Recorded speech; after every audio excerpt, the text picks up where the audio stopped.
The official sponsor for this video is Top Dexter Cafe, providing the best burgers and wraps in Scotland.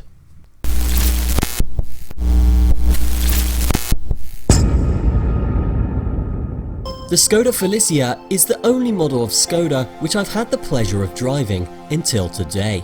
Fortunately, the industry has moved on since then, so Skoda presented a new model called Scala. The name comes from Latin and means ladder, a ladder on which Skoda wants to rise even higher than before. Hello from Auto Start Test and welcome to my review of the all-new Skoda Scala. Special thanks to Vantage Skoda Morecambe for borrowing the first Skoda model for the test.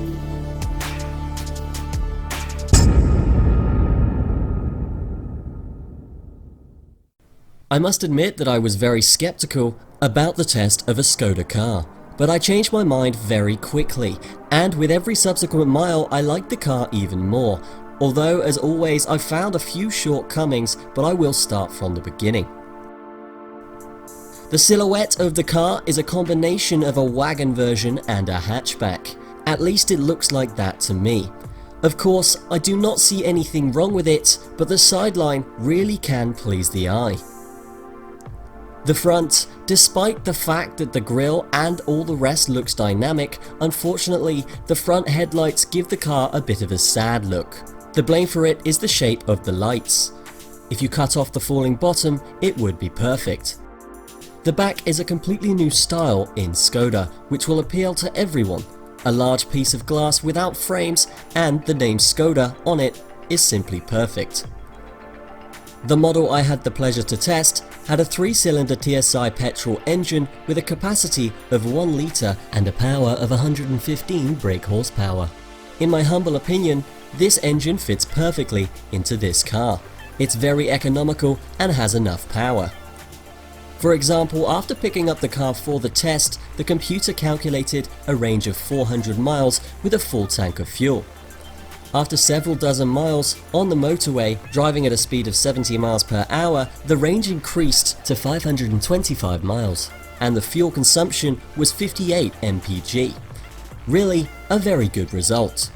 My mpg dropped significantly only when I was moving in short distances to take photos and video.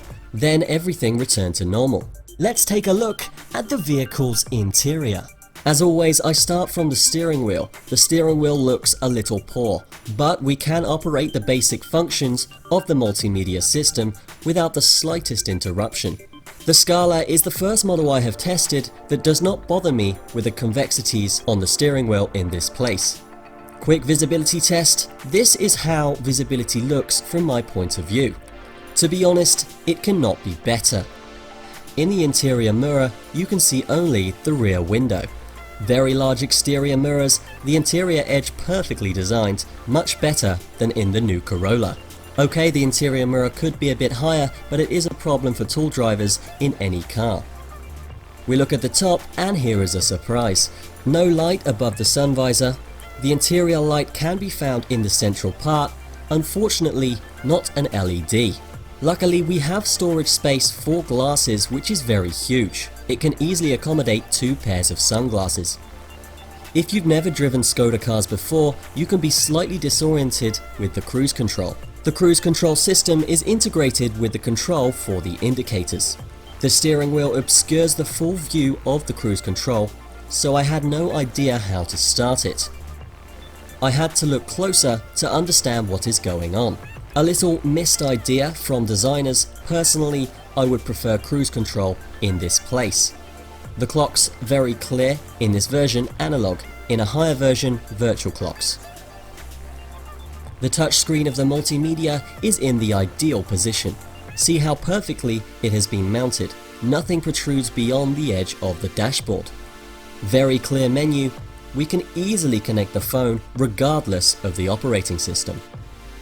A very nicely made central part, plastic resembling aluminium, reminds me a little of that from the Kia Niro. Very softly made dashboard.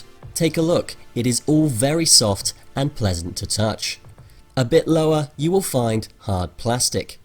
In the tested model I had manual air conditioning, but unfortunately the panel does not match the very modern interior of the Scala.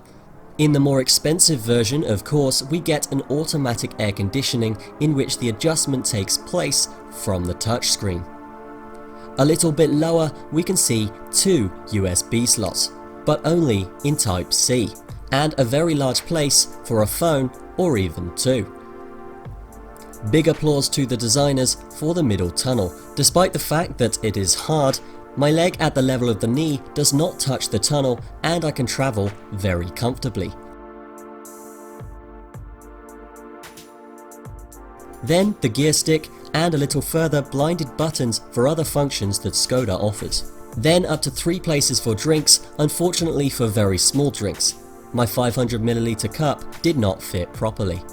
A soft sliding armrest, like in many other models. Moving the armrest, we do not have access to the drinks, and we even catch them. Very comfortable seats, quite good lateral support, also at shoulder height, adjustable headrests only vertically, at least in this version's test. Very roomy pockets in the door, my cup fits easily. We can also fit a lot of small things. The door in the central part is covered with material, the rest is hard plastic. The upper part is soft, but only in the front. Quite capacious storage compartments in the front of the passenger. Inside it is softly finished. I really like the top part of the door. The beautifully designed handle to open the door and the fantastically profiled part under the handle looks very nice. Let's go back to the road for a moment. The biggest advantage of the Scala is how this car behaves on the road. The car does not lean out in the corners even though the suspension is not hard. The car sticks to the road and nothing can put the vehicle out of balance. The line assistant works very well despite the fact that it takes little time to take control over the run.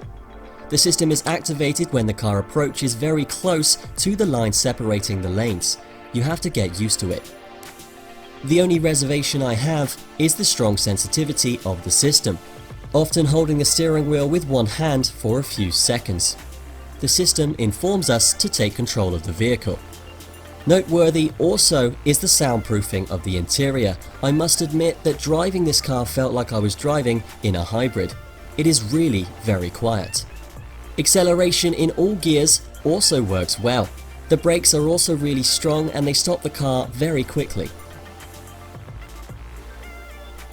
And now the most important thing, something that totally surprised me, is the amount of space.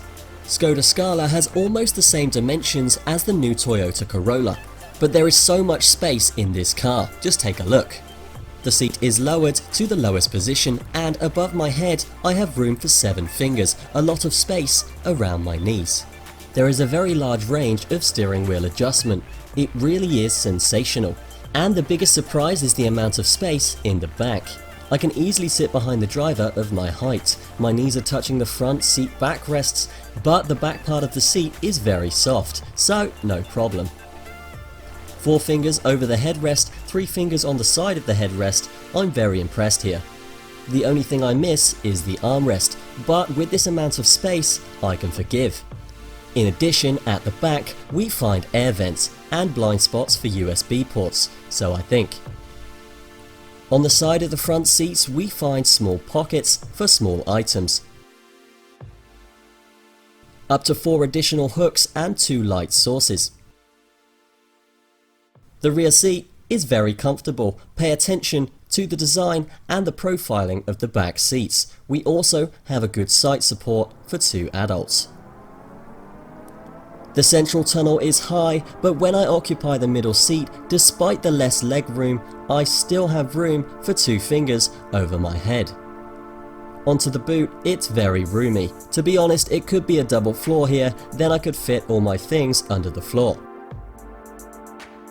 In addition, solid hooks and 2 additional storage compartments, mesh holders and very good performance. Under the floor you will find a full-size spare wheel. The floor is also very solid. The only drawback is the lack of ability to fold the back of the rear seats from the outside of the boot. The problem here is the luggage carrier. You must first unclip the luggage carrier lid to fold the backrest. After folding backrests, we do not get a flat floor.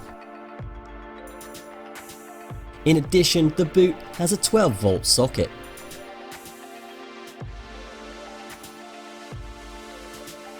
There is one more thing that I discovered accidentally by washing this car. And so washing the car, you cannot raise the wipers up. The car hood is a bit too long, overlapping the wiper arms. To sum up, the new Scala will probably be a big success on the market. The car is well designed, it rides very well, offers huge space for passengers, a large luggage compartment, and is very economical.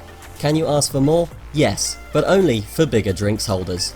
Let me know what you think about the all-new Skoda Scala, and please subscribe to my channel. Time to say goodbye, thanks for watching, and take care of your four wheels. See you next time.